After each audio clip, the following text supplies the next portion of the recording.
Welcome to the Wounds to Wings podcast. I'm your host, Bina Freilich, and today's episode is a very special one, and it's titled Brown, Bold, and Queer. For so many queer South Asians, coming out is not just about revealing who they are, it's about breaking cultural silence, navigating family expectations, and finding the courage to live authentically in the face rather of fear and tradition. I'm honored here today to be joined by two amazing guests who will be sharing their stories, not just about the challenges that they face, but also the strength and wisdom they've gained along the way. Their voices are a reminder that every story matters, and by sharing openly, we help others know they are not alone. So, I would like to start with Yashada. Can you introduce yourself and share a little bit about your background as a South Asian queer person? Absolutely. Thank you for that introduction, Vina. Hello, my name is Yashada Pillai. I am South Asian American, born and raised in the United States.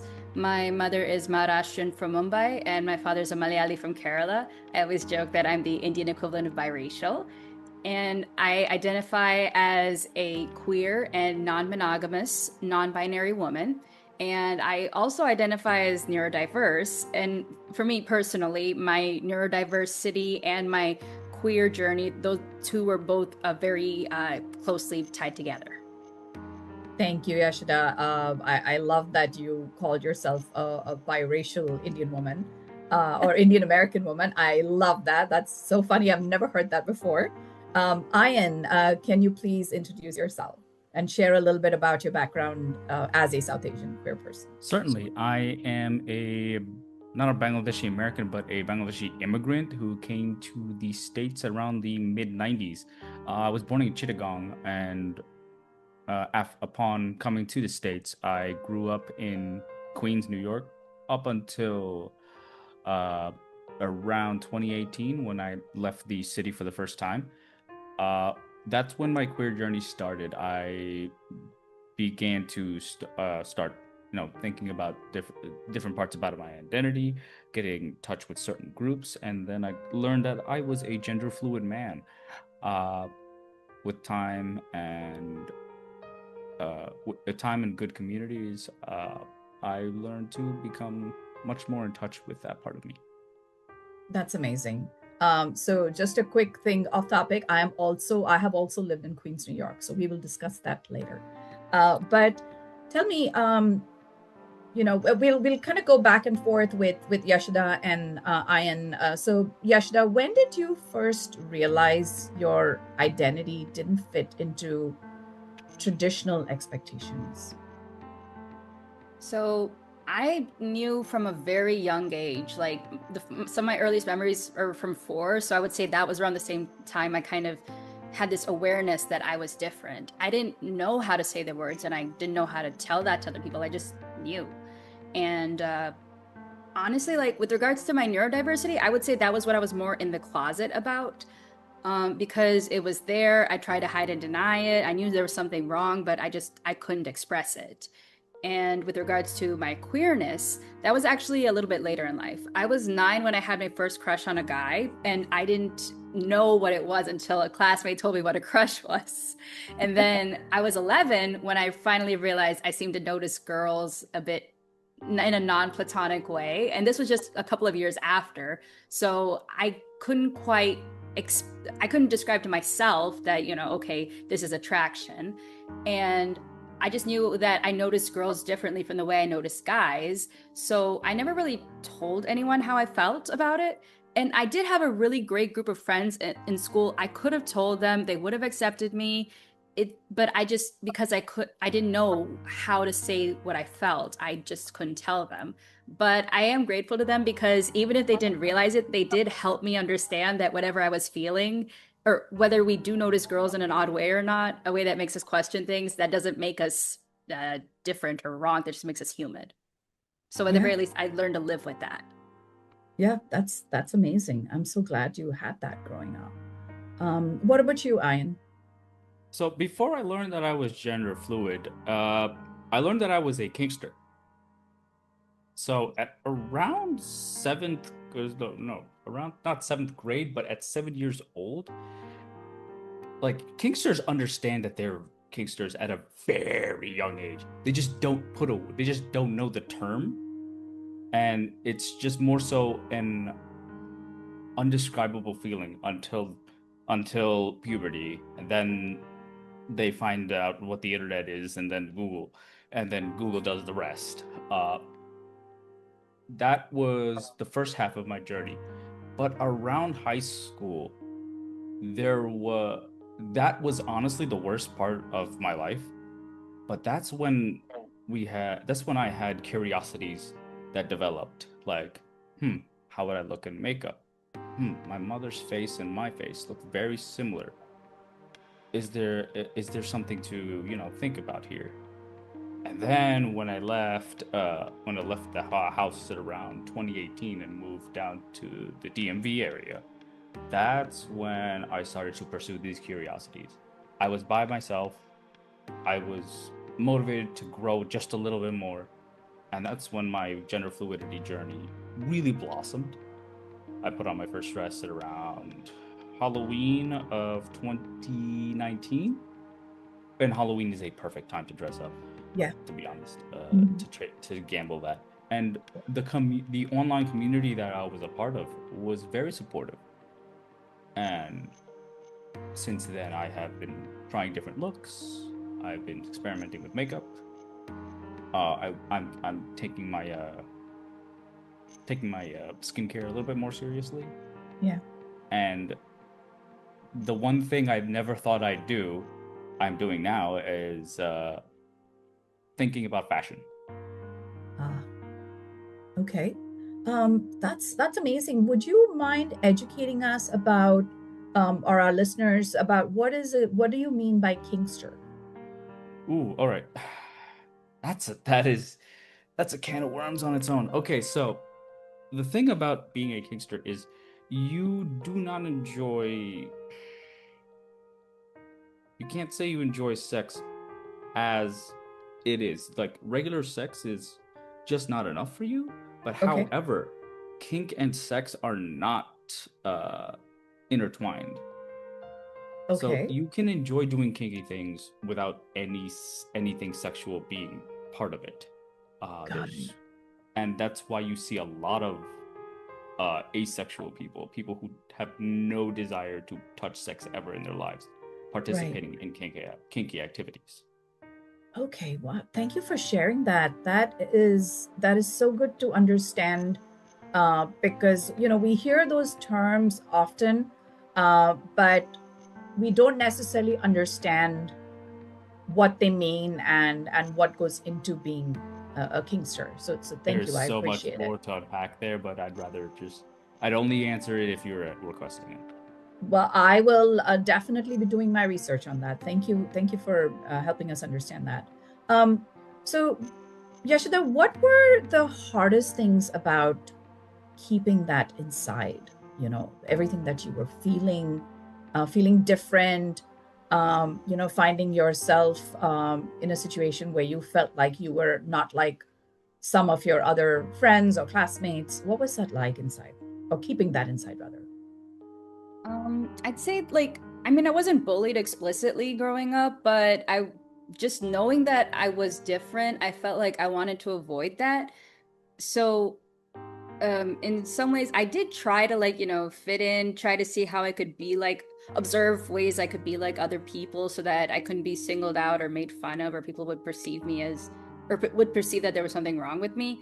That being said, I would say this is a bit of a double-edged sword because especially being neurodiverse, like it just comes so naturally to you to be yourself that it's hard to hard to be anything else. Yeah. So I'd say it was a bit of finding that that balancing act of how to make yourself be perceived as the same as other people versus how to be and still be true to yourself. Yeah. Wow. Um, that must have been really hard for you. Yeah, I think uh I'd say it was about middle school. That was when I finally realized I was actively doing this thing where I was somebody else at school versus somebody else at home. And it I think uh I found that a bit of a struggle at first, trying to separate the two, but then by my adolescence, I kind of realized, okay, it's just the way it's going to have to be for a time because there is a part of me that's, this is who I am, and maybe it's not safe for me to be completely out and proud about it right now. Even if I didn't know I was queer or didn't accept that I was neurodiverse yet, just being the self as true to myself as I could be. I just kind of had to keep that under wraps as much as I could. It wasn't until college, because that was my first time actually being away from home, that I was like, okay, I can relax a little, I can breathe, I could just be as much myself as I can be. And that is one of the main reasons why I love college so much, because I just kind of I guess, let my freak flag fly. And even if I didn't know all of these things, like a lot of times after I came out, I kind of wished I'd known in college, because I would have had a lot more more fun with it, been braver about going out and getting myself out there. But whatever else, I'm grateful that I had that experience in college to just at least be the most me that I could be for the first time in my I'm life. so glad to hear that. Yeah, college can be a very freeing experience. You're given that freedom and the space to really figure out who you are or who you want to be and explore different sides of yourself. So thank you for sharing that. How about you, Ayan? What were the hardest things about keeping everything inside? The hardest, the the weird thing is, it wasn't hard to hide all that. Okay. My parents always, at when I was a young age, told me to act normal or calm down. So essentially, they were encouraging me to mask, and for an entire time, that's all I knew. What the real difficult part was unmasking. I'm still going through that. I don't know what that means. I don't know what that means to see the true version of myself. Uh, so going through that process is it's taking a little bit longer than I wanted to be honest. But then again, me pressuring myself to hurry things up is something my parents told me, which is like, oh wait, that's them talking, not me again. Right, right. Gosh, yeah. To hear that in your voice that you are still trying to figure things out, that that sounds like a journey all by itself, along with everything else that we in general go through in life. So thank you for sharing that. Um, were there any cultural or family expectations that made it harder to accept yourself, Yashada?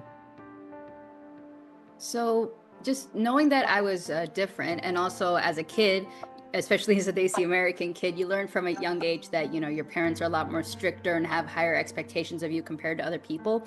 So a lot of, I'd say for most Desi American children, you spend your childhood trying to test the waters, trying to figure out what can or can't be tolerated or accepted. And I think queerness, I mean, I did try to keep an eye out to see, like, okay, if something related to queerness was brought up, how did my parents react to it? But I was so more focused on like trying to do well in school, that whether my parents were homophobic or not was kind of the furthest thing from the back of my mind. But at the very Yeah. least, I did learn from like the moment I had my first crush at 9 to never talk about crushes, because, it would just go into long lectures that would just go nowhere. Yeah, I just kind of like gained enough of an understanding that school was the priority. I just had to get my degrees, get my jobs, and as long as I did that, then at a certain point, I realized that whatever they did or do or don't think about whatever else I do, who I date, who I marry, then I do not care about their opinions, as long as I just meet the bare minimum of degree and jobs. What about you, Ayan? How was that for you, and how did it make it harder? The cultural and family expectations make it harder to accept yourself. Very much. I'm gonna piggyback on what Yashida said. I Okay. have no interest in telling them about me, about this part of me. Mm, I have, okay. maybe it's because I'm hiding behind that mask. Mm. But I just don't see the benefit of telling them that because of how traditional they see themselves. They see themselves as trying to uphold what I like, what one of my favorite online friends say is peer pressure from dead people. Mm. Yeah. Yeah, and it is, and it very much immediately gave me a sense of direction on where my future is with them. I have my brother knows, and that process was very positive, but also very slow. And he was very much trying to ask questions as to why I felt this way. Yeah. To be honest, I was not able to give him an answer at that time, but maybe I could Yeah. be a little bit better at that. But he Yeah. was very open to it. His girlfriend was also open to it. Yeah. Other than that, um, my no one else in my family knows. Okay. Maybe more so peers from the same community I'm in, Yeah. as they're around my age and they're much more open to people like me, to queer folk like myself. Yeah. That's Yeah. it. Um, I don't have words right now to say what I'm feeling, but not showing that side of yourself to your family has got to be the hardest thing ever. Um, yeah. Um, I have a lot of follow-up questions, but I don't want to, dig deeper into your personal life and bring your family into this. So I'll move on to the next question. Um, Yashada, what was your biggest fear about coming out? Mhm. I think because you hear all the stories about and not just from Desi families, but families of all races and all backgrounds that a kid comes out, their parents like, nope, I don't, you do not, we do not have that in this house. Get out, you're dead to me, and all that. I think that was my biggest fear. Not just like my parents kicking me out, but because I did have the chance to get to know my extended family, that any of them would say the same thing to me, especially the ones Yeah. that I was closest to, who were a part of my life.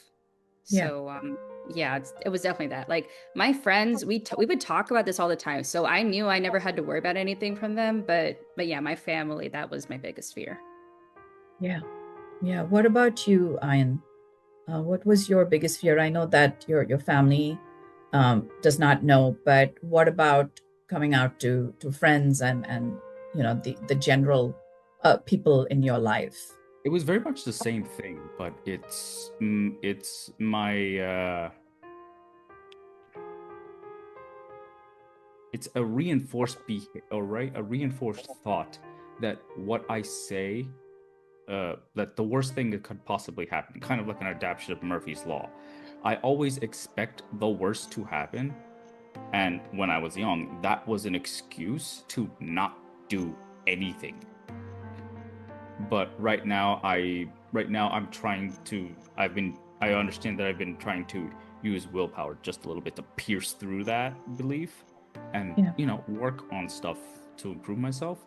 This Hmm. was one such point when I was trying to come out to friends, when I was trying to come out to my brother, uh and when I was trying to come out to other Bangladeshi peers.